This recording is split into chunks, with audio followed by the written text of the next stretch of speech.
What is going on, everyone? It is Tyler McKinney back here again, and let's finish up breaking down each one of these teams. We are finishing up with Houston, and I think that this is a good place to finish up. It's where the XFL in 2020 really started.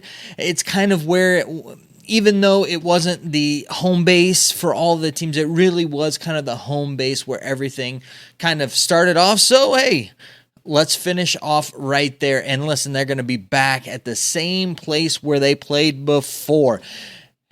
And I'm going to try to get it right. Make sure I say this. TDECU Stadium. It's the home of the University of Houston. It's the home of the Cougars. It's 40,000 seats strong. They are going to fill this place. They're going to pack it. All their home games are going to be fun. They're going to be exciting, just like they were in 2020. And this place is going to be rocking. Houston loved their Roughnecks, and they're getting their Roughnecks back. Now, speaking of the Roughnecks and coming back, this is the way that you revamp a team. If you remember, they were getting sued by the NFL for the logo of kind of being very similar to the Oilers.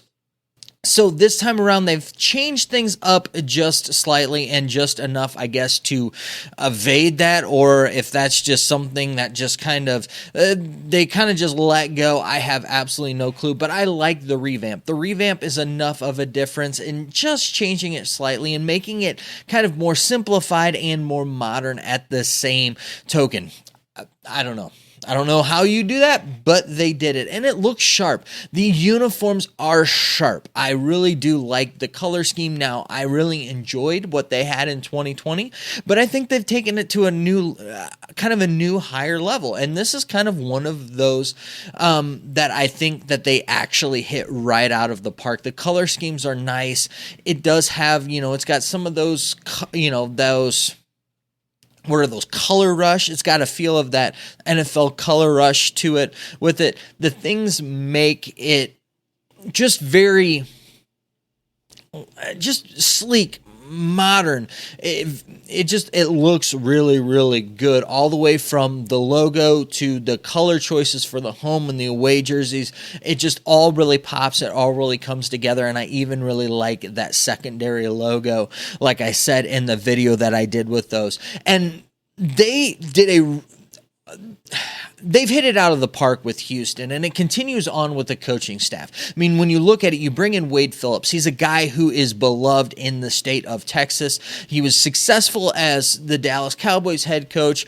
Unfortunately, never really got to where they expected to go with the Super Bowl, but he's a guy that is loved in the state of Texas. So bringing him in here, running this Houston team makes sense. If you can't have June Jones, which, again, like I said before, I think he kind of told the XFL, listen, I want to come in, I want to kind of run an offense, but I really don't want to take on the responsibility of a team, because bringing him back to Houston would be the best place for him. But with him being a coordinator, that just makes sense. And having Wade Phillips step into this role just makes sense. He's a guy that's going to be a fan favorite. He's a guy that really fits in with this city, and he's a guy that comes with a lot of accolades, a lot of, defensive,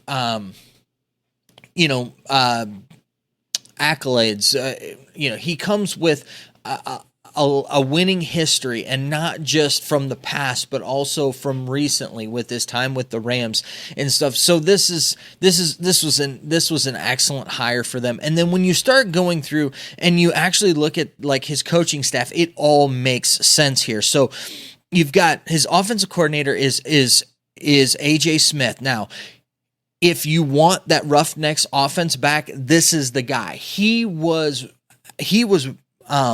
helping run that Roughnecks offense when in 2020, that June Jones offense. So you're going to see that same approach here. And also too, defensive wise, Brian Stewart is a guy who has been around with Wade Phillips for a long time, to where he's going to install that Wade Phillips philosophy of that really aggressive, relentless defense that Wade Phillips runs, with that really aggressive, relentless offense that is going to be on the other side of things. And really looking at the roster, I think that they have the roster to do it. It almost seems too perfect for me. And that's where like my reservations start to come. And a lot of it has to do with, when you have multiple quarterbacks, you don't have a quarterback. And they've got 3 guys that I think that could really step in and be starters in this league. Now, Brandon Silvers is a guy, I know a lot of people have been high on him. I not so much. I'm not the biggest Silvers fan. Caleb Elby, I think he could be a starter. And I also, Cole McDonald, I think that this is his spot to lose. I think he could be a star in this league. For me, I think that he's the guy, who's going to run this team. He seems like the perfect fit for this type of offense. He understands that he's run the run and shoot before. So, having him as part of this team just makes sense. And I think that he's going to be your guy, and he could quite possibly be the, next PJ Walker, the face of the XFL. Now, when I look at the running backs, you've got the X factor is Nick Holley, and boy, is he the X factor. He is a guy who can run the ball for you. He can run a great route for you. He has an infectious personality that he elevates the other players when he's on the field. I think that he has, a lot, there's a lot of great, potential there. And really it just, for me, it comes down to, I think that this offense isn't going to be as potent as the offense was back in 2020, but the defense is going to be a much better defense, to where the defense is going to be more dominating.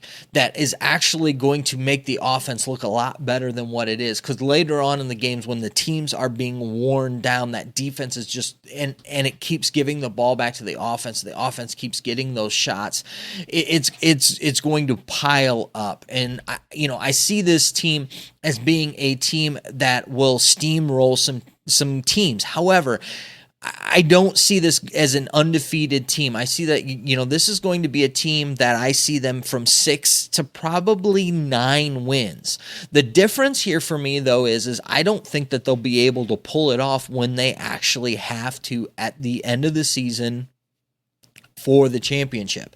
I think that this is a championship built team. I think that they can go and win in the championship. I think that they could be the favorite going in the championship, but I think that they'll lose the championship.